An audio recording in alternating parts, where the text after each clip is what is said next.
Assalamualaikum warahmatullahi wabarakatuh.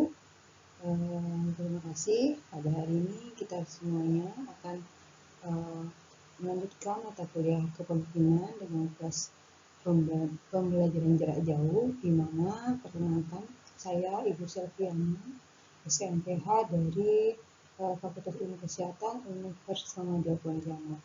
Pada kesempatan kali ini saya akan menyampaikan materi mengenai kepemimpinan atau leadership, yaitu tentang kepemimpinan di Indonesia serta kepemimpinan aktual di dunia pelopor bidang kesehatan. Di mana untuk materi ini sebagai penulisnya yaitu ada Bu Andi, ya, Bu Andi Asmi Fatimah, SEMKes dari Universitas Bandung, dan saya sendiri. Oke, untuk mengawali kegiatan ini, mari kita bersama baca basmalah. Bismillahirrahmanirrahim. Baik, Bapak Ibu dan adik-adik yang mengambil mata kuliah kepemimpinan, kita akan membahas terlebih dahulu tentang gaya kepemimpinan di Indonesia, di mana kita mengetahui bahwa sehingga saat ini ada 7 pemimpin atau 7 presiden yang sudah memimpin di Indonesia. Maka kita akan membahas secara singkat gaya kepemimpinan presiden kita satu persatu. Yang pertama, siapa tidak kenal, cuman Bung Karno, ya, yang lebih terkenal disebut Bung Karno. Presiden Soekarno merupakan presiden pertama dengan karakteristik pemimpin yang berani, ya. Berani merupakan pemimpin yang sangat tegas dalam mengambil keputusan, kemudian sangat cerdas, karismatik, sehingga beliau sangat terkenal di luar negeri, ya. Kemudian seorang orator ulung, jadi beliau sangat pandai dalam berorasi ilmiah, baik dengan menggunakan bahasa Indonesia maupun dengan bahasa Inggris. Kemudian beliau juga merupakan tokoh yang sangat bijaksana dan berkepala dingin dalam mengambil keputusan, kemudian sangat percaya diri dan tidak mau kalah dengan orang lain, ya, apalagi terkait dengan martabat negara. Nah, kemudian namun ada sedikit kekurangan, yaitu kadang saking cepatnya mengambil keputusan, beliau agak kurang hati-hati dalam mengambil keputusan. Nah, gaya kepemimpinan beliau adalah beliau mengedepankan moral dan etika ideologi dan mendasari negara dan partai. Jadi beliau ini sangat terkenal dengan negara, ya.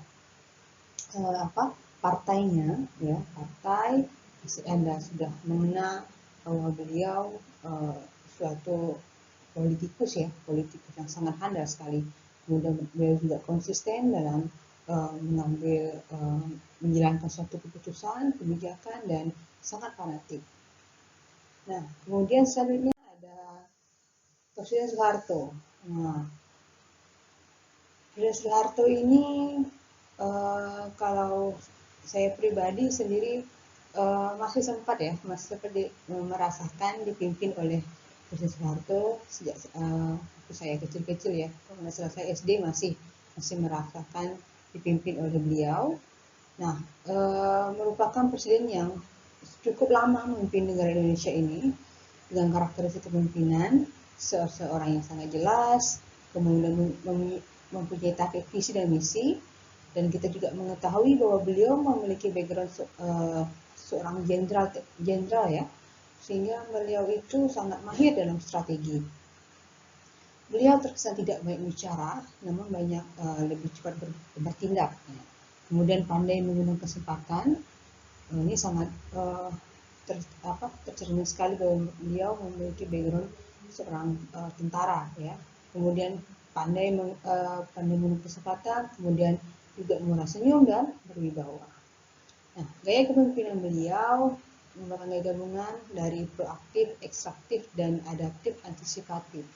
Jadi beliau juga proaktif, kemudian juga sangat ekstra dalam melakukan tindakan-tindakan, kemudian juga berupaya untuk menyesuaikan, beradaptasi dengan suatu keadaan, dan sangat mengedepankan antisipasi. Beliau sangat cepat mengantisipasi dalam suatu kondisi-kondisi tertentu. Nah, kemudian beliau terkesan otoriter, ya. otoriter sehingga semuanya harus memang harus mengikuti petunjuk atau perintah beliau. Simpel saja kalau dulu orang-orang PNS ya terutama itu harus menyoblos Golkar misalnya, itu tidak boleh diganggu gugat misalnya, itu contoh sederhana. Kemudian banyak sekali ya sehingga kediktatorannya ini penuh kontroversi, sehingga mungkin Anda juga pernah mendengar berita atau membaca berita beliau juga di akhir masa jabatannya diturunkan oleh aksi reformasi oleh mahasiswa ya, sehingga inilah akhir dari jabatan dari Presiden Soeharto.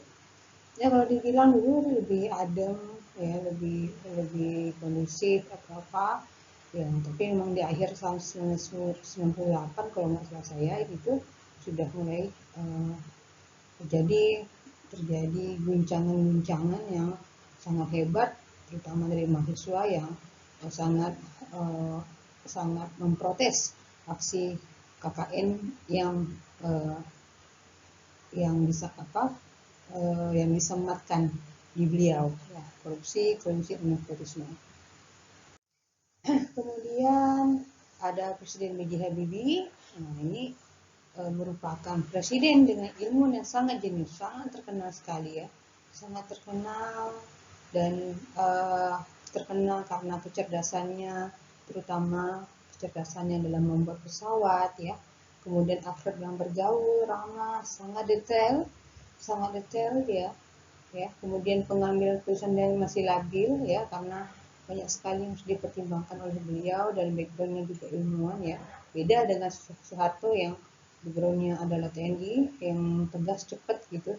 Kemudian dan B.J. Habibie ini lebih sabar, kemudian penyayang keluarga dan responsif dalam perubahan. Nah, penyayang keluarga ini sampailah dibuat buku Ainun Habibie mungkin, dan sampailah dibuat filmnya. Mungkin Anda semua juga sudah pernah menonton.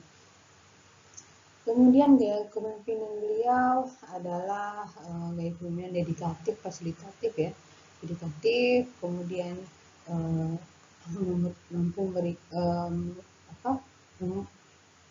memberikan fasilitas ya, solusi atas masalah-masalah yang terjadi. Kemudian kepemimpinannya demokrasi ya, mau mendengar pendapat orang ya, terutama lembaga-lembaga lainnya dalam mengambil keputusan. Kemudian sangat liberal, akrab dengan wartawan dan mengambil keputusan dengan hati nurani. Kemudian ada Presiden Gus Dur. Presiden Gus Dur sendiri adalah presiden yang keempat ya, dengan karakteristik kepemimpinan yang cerdas, agamis ya, karena beliau bernama Kiai ya, Kiai Haji karena sedang Kiai. Kemudian menyukai ketentraman, ketertiban, humanis, kemudian sederhana, menjunjung tinggi pluralisme. Dia sangat menjunjung tinggi keberaneka-ragaman ya. Kemudian gaya kepemimpinannya agamis karena seorang ulama. Kemudian kebebasan yang melebihi batas nih ya. Pada saat zaman beliau nih kebebasan sangat-sangat ini ya, banyak sekali ya. Kemudian memiliki gaya kepemimpinan yang responsif dan akomodatif, sangat merespon atas suara-suara rakyat ya. Kemudian beliau terlalu memihak pada para kiai. Nah, ini dan melarang paham Marxisme dan Leninisme. Nah, selanjutnya setelah Gus Dur, presiden perempuan pertama Indonesia adalah Megawati. Nah, beliau merupakan presiden yang memiliki karakter yang sangat lama dalam mengambil keputusan ya. Ini karena perempuan ya. Banyak berpikir perasaan mungkin ya. Kemudian seorang yang tenang, kurang acuh dalam persoalan, kemudian memiliki pribadi yang tertutup dan seorang yang emosional. Nah, kemudian gaya kepemimpinannya memiliki gaya budaya ketimuran ya. Kemudian gagal mendapatkan kepercayaan rakyat ya, sehingga karena mungkin terlalu lama mengambil keputusan, pribadi yang tertutup, emosi, sehingga dia kurang dipercaya oleh rakyat. Kemudian gaya kepemimpinannya cenderung lebih banyak menyampaikan unek-unek daripada solusi. Nah ini bawaan perempuan ya, lebih perasa, lebih lebih apa ya, lebih perasa ya, lebih perasa. Kemudian nyaris tidak menyentuh visi dan misinya. Kemudian menanamkan pemahaman anti kekerasan dan cukup demokratis. Kemudian ada Presiden SBY, Susilo Bambang Yudhoyono. Dan ini merupakan presiden yang juga memiliki background seorang jenderal ya, memiliki karakter yang ramah, cerdas, pintar ya, tegas ya, tegas, santun, aktif dalam hal perbusana ya. Jadi berwibawa ya, berwibawa. Kemudian lembut, penuh dengan pemikiran yang dianggap peragu, artinya karena beliau ini banyak pertimbangan sehingga banyak yang menganggap beliau agak ragu-ragu dalam mengambil keputusan. Kemudian gaya kepemimpinan beliau sosok yang demokratis, sangat menghargai pendapat, analisis strategi sangat tinggi, stabilitas politik terjaga dan kehidupan demokrasi makin berkembang. Dan saat ini kita yaitu Bapak Joko Widodo. Beliau merupakan karakter kepemimpinan tidak pandang bulu, sangat sederhana, pro rakyat kecil ya, sangat terkenal dengan aksi belusukannya. Nah, kemudian sangat tegas juga, konsisten dan agak sulit ditebak. Nah, kemudian gaya kepemimpinannya adalah menerapkan pendekatan holistik yang ditekankan terhadap pekerjaan, kepekaan kepada kepentingan masyarakat, dan pembagian kekuasaan dalam pengambilan keputusan. Oke. Nah, selanjutnya kepemimpinan aktua di dunia pelopor bidang kesehatan. Yang pertama kita akan membahas tentang Ibnu Sina, seorang tokoh bidang kesehatan yang beragama Islam ya. Di Ibnu Sina ini juga dikenal sebagai Avicenna di dunia barat, adalah seorang filsuf, ilmuwan dan juga dokter kelahiran Persia. Penulis yang produktif di mana sebagian besar karyanya adalah tentang filosofi dan pengobatan. Dikenal sebagai bapak pengobatan modern di bidang kedokteran, dan karyanya yang sangat terkenal adalah Kanun Fiktif yang merupakan rujukan di bidang kedokteran selama berabad-abad. Jadi kita sebagai seorang muslim sangat bangga juga kita memiliki seorang bapak ilmu kedokteran yang sangat pintar ya, dari tokoh muslim. Kemudian Hippocrates adalah seorang dokter dari Yunani kuno yang dikenal sebagai figur medis yang paling terkemuka sepanjang masa. Maka dari itu ia disebut bapak kedokteran. Karyanya dikenal dengan Corpus Hippocratisum, telah mematahkan pemikiran takhir masyarakat Yunani mengenai penyakit dan obat-obatan, mengubah kepercayaan masyarakat Yunani saat itu yang percaya bahwa penyakit disebabkan oleh dewa atau roh. Nah, jadi dulu berkembang ya, tidak hanya dulu sih sebenarnya, saat ini juga masih banyak orang-orang masih percaya bahwa penyakit itu berkembang dari roh-roh atau dewa. Nah, lewat Corpus Hippocratisum lah, dari yang ditulis oleh Hippocrates ini mematahkan pemikiran dari masyarakat Yunani tentang kejadian suatu penyakit yang disebabkan oleh roh atau dewa. Kemudian dirinya membuat suatu revolusi dengan menyatakan bahwa pikiran dan perasaan asalnya dari otak, bukan dari hati. Nah, beberapa kontribusi utama Hippocrates. Yang pertama, mengubah obat menjadi disiplin. Kemudian sumpah Hippocrates. Kemudian anatomi, deskripsi penyakit, pembedahan, obat pencegahan, dan ginekologi. Ginekologi beberapa seperti kanker dan sebagainya. Selanjutnya ada John Snow, berperan dalam mengatasi wabah kolera di London. Jadi di London itu pernah terjadi wabah kolera yang sangat besar. Jadi tokoh ini, John Snow ini sangat berpengaruh ya, sangat berperan penting dalam mengatasi wabah yang terjadi di London tersebut. Kemudian dikenal beberapa epidemiologi ilmu yang mempelajari pola kesehatan dan penyakit serta faktor yang terkait di tingkat populasi. Ini sangat penting sekali mempelajari epidemiologi dan kesehatan. Lalu kita dapat mengetahui penyebabnya sehingga kita dapat mengintervensi penyebab tersebut, sehingga penyakit tersebut tidaklah berkembang atau menjadi luas menjadi suatu wabah. Nah, selanjutnya ada Louis Pasteur. Louis Pasteur adalah seorang kimiawan dan ahli mikrobiologi kelahiran Prancis, terkenal karena penemuannya tentang prinsip vaksinasi. Ya, saya rasa kalau Louis Pasteur ini dari pelajaran biologi dulu ya, waktu kita SMP itu sudah banyak sekali disinggung mengenai Louis Pasteur. Beliau juga menciptakan vaksin pertama rabies dan antrak, dikenal sebagai bapak mikrobiologi, penemu vaksinasi, dan penemuan medisnya memberikan dukungan langsung untuk teori penyakit dan penerapan dalam bisnis kedokteran. Ia dianggap sebagai salah satu 3 pendiri ilmu bakteriologi bersama dengan Ferdinand von Leeuwenhoek dan dikenal sebagai bapak mikrobiologi. Jadi kalau tanya tentang siapa bapak mikrobiologi, ya Louis Pasteur.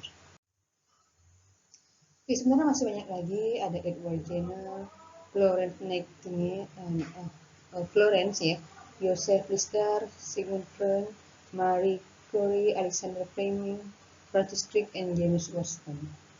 Jadi saya rasa ini tidak perlu kita bahas, silahkan Anda cari siapa beliau-beliau ini. Oke, kita beranjak pada 4 tokoh inspiratif yang berhasil memberi terobosan di dunia kesehatan masa kini. Pertama, Rick Doblin, mengubah narkoba menjadi obat gangguan mental.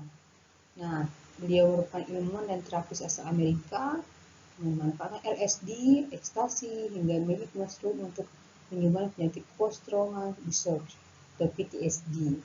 Salah satu gejala orang yang mengalami penyakit itu ada cemas yang berlebihan akibat trauma atau suatu hal.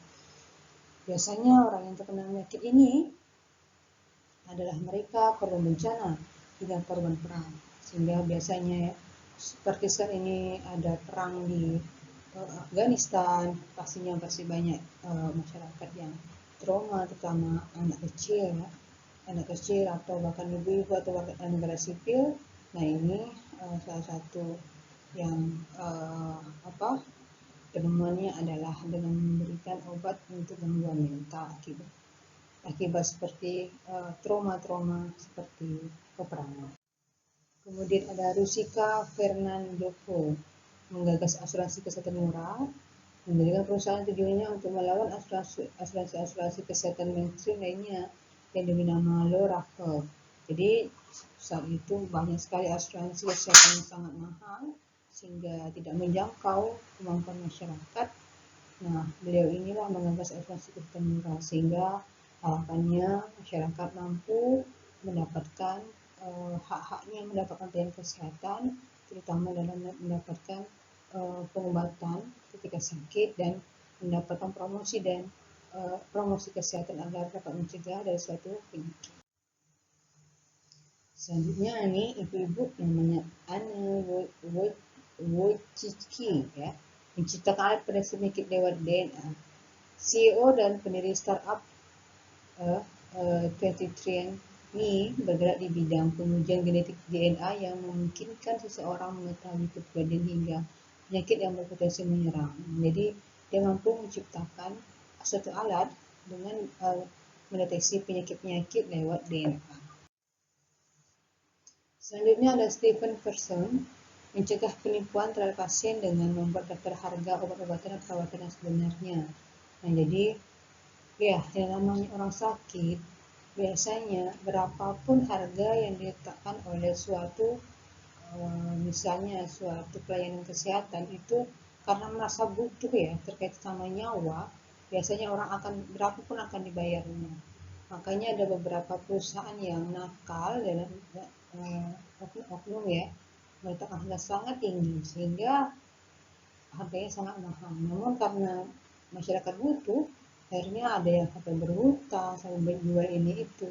Nah, sehingga Stephen Person ini membuat list dengan membuat harga obat-obatan perawatan sebenarnya. Nah, beliau juga mendirikan LSM, Institute for Clinical Economic Review, untuk membantu para pasien mendapatkan data informasi soal perawatan hingga obat-obatan dengan harga yang sebenarnya, sehingga pasien tidaklah tertipu. Nah, selanjutnya bagaimana dengan tokoh-tokoh di Indonesia? Apakah ada? Pasti banyak ya, banyak tokoh-tokoh yang sangat berperan penting. Nah, kita akan bahas beberapa dalam bidang kesehatan. Nah, pertama ada Profesor Dr. Gerrit Siwebisi ya. Beliau merupakan Menteri Kesehatan Republik Indonesia yang menjabat pada tahun 1997 hingga 1978. Cukup banyak gebrakan yang dilakukan mulai dari pemeriksaan penyakit cacar hingga melahirkan cikal bakal BPJS. Jadi beliau lah yang pertama menginisiasi ya cikal bakal BPJS, asuransi jaminan sosial untuk masyarakat hingga saat ini sudah ada. Kemudian mempelajari juga sistem kesejahteraan di bidang kesehatan dan kemudian dikembangkan menjadi Askes ya. Dulu namanya Askes, sekarang berkembang menjadi BPJS Kesehatan. Kemudian di bidang sanitasi, ia mewariskan Sanijaga, singkatan dari sanitasi air minum dan jaman keluarga. Karena ini memang merupakan sanitasi air minum dan jaman keluarga masih menjadi masalah di Indonesia, terutama memberikan dampak pada penyakit-penyakit berbasis lingkungan seperti diare, kolera, tipes dan sebagainya. Akibat masih banyaknya warga yang masih BAB sembarangan, minum tidak bukan minum dengan air yang tidak masak dan sebagainya. Nah, inilah beliau membuat Sanijaga. Kemudian ada Abdurrahman Saleh, bergelar Profesor Dokter Spesialis SF ya, Marsikal Muda Anumerta. Beliau juga merupakan dokter di TNI ya. Ya. Kemudian tokoh radio Republik Indonesia dan juga Bapak Fisiologi Kedokteran Indonesia. Kemudian beliau merupakan spesialis fisiologi yang berhasil mengembangkan ilmu faal di Indonesia sehingga akhirnya digelari Bapak Faal Indonesia. Nah, kemudian ada Profesor Dr. Sarjito. Nah, kalau kalian pernah mendengar di Yogyakarta itu ada Rumah Sakit Sarjito, nah inilah beliau, yaitu rektor pertama dari Universitas Gadjah Mada, merupakan perintis lahirnya Bank Merah Indonesia. Di bidang kesehatan, beliau banyak berjasa dengan membuat obat-obatan dari alam atau tanaman tradisional untuk kesehatan tentara waktu itu.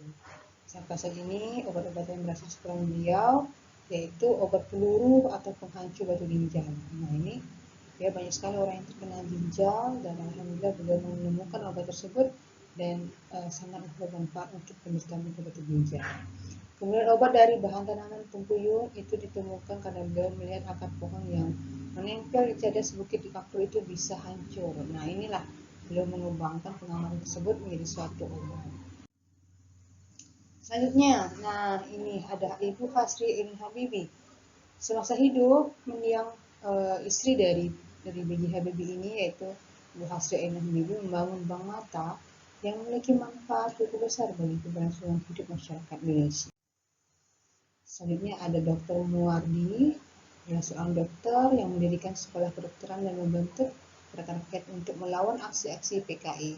Spesialis telinga, hidung, dan tenggorokan atau THT dari Rumah Sakit Cipto Mangunkusumo RSCM ini pernah ditunjuk sebagai Ketua Umum Barisan Pelopor menggantikan Bung Karno setelah proklamasi kemerdekaan. Dan melalui SK Presiden RI nomor 190 tahun 1994, beliau dianugerahi gelar pahlawan kemerdekaan nasional dan nama beliau kemudian diabadikan sebagai nama rumah sakit di Solo, yaitu Rumah Sakit Umum Dr. Muwardi. Nah, ini yang menarik. Yang beliau juga masih ada sampai sekarang ya. Dan sempat dipenjara juga karena suatu katanya ya berpolitisasi ya. Nah, beliau adalah Siti Fadila Supari, Menteri Kesehatan RI Kabinet Indonesia Bersatu periode 2004 hingga 2009, seorang dokter spesialis di bidang jantung.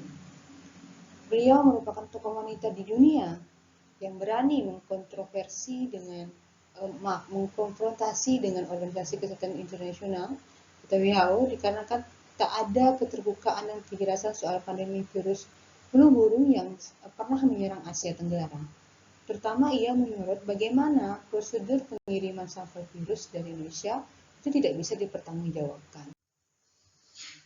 Beliau menolak sikap a priori WHO yang terlalu cepat menyimpulkan apa yang terjadi di Tanah Karo, Sumatera Utara, disebabkan adanya akibat transmisi virus flu burung tak lagi sekedar hewan unggas, namun telah berubah menjadi human to human transmission atau transmisi dari manusia ke manusia. Dibantu lembaga H&N menyatakan virus flu burung belum bermutasi dan mampu bertransmisi dari manusia ke manusia. Dan dari sinilah ia berani menunjukkan bahwa pemerintah Indonesia tak bisa dipolitisasi lewat sebuah permainan labelisasi pandemi. Nah, muncul adanya permainan dengan skema virus terjadi di negara-negara epidemi, WHO meminta sampel virus berdalih dilakukan riset lebih dahulu di lab mereka. Kemudian dalam waktu 5 hingga 6 hari setelahnya, hasil penelitian bisa diketahui. Karena tak ada kejelasan dan lemahnya pengawasan negara-negara pendonor, maka virus tersebut tak jelas diapakan keberadaannya.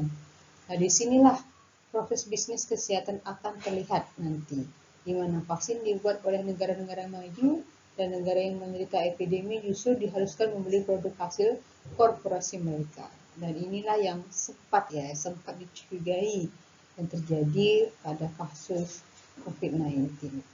Allahu a'lam. Hanya Allah yang mengetahui. Sebenarnya apakah seperti ini kasus flu burung apakah tidak. Nah, akibat perlawanan Siti Fadila Supari memaksa WHO akhirnya merevisi aturan virus sharing dunia sehingga lebih transparan dan menghargai hak kedaulatan Indonesia juga negara lain yang terlibat. Karena itu pula membawa nama Indonesia masuk ke dalam eksekutif komite WHO, sebuah lembaga yang mengatur mekanisme prosedur permasalahan virus dan penanggulangannya.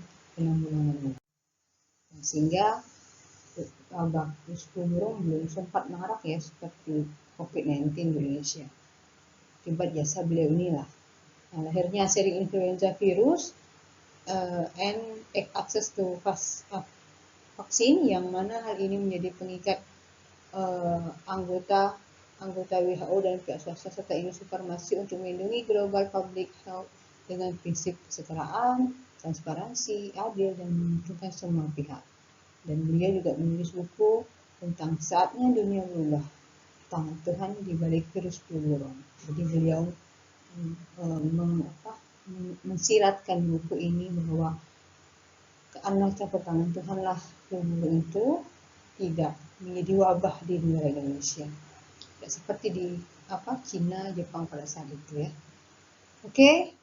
Mungkin ini saja dapat saya sampaikan tentang gaya kepemimpinan Indonesia dan sempat juga kita singgung mengenai tokoh-tokoh kesehatan dunia maupun di Indonesia. Semoga bermanfaat. Saya Heri. Assalamualaikum warahmatullahi wabarakatuh.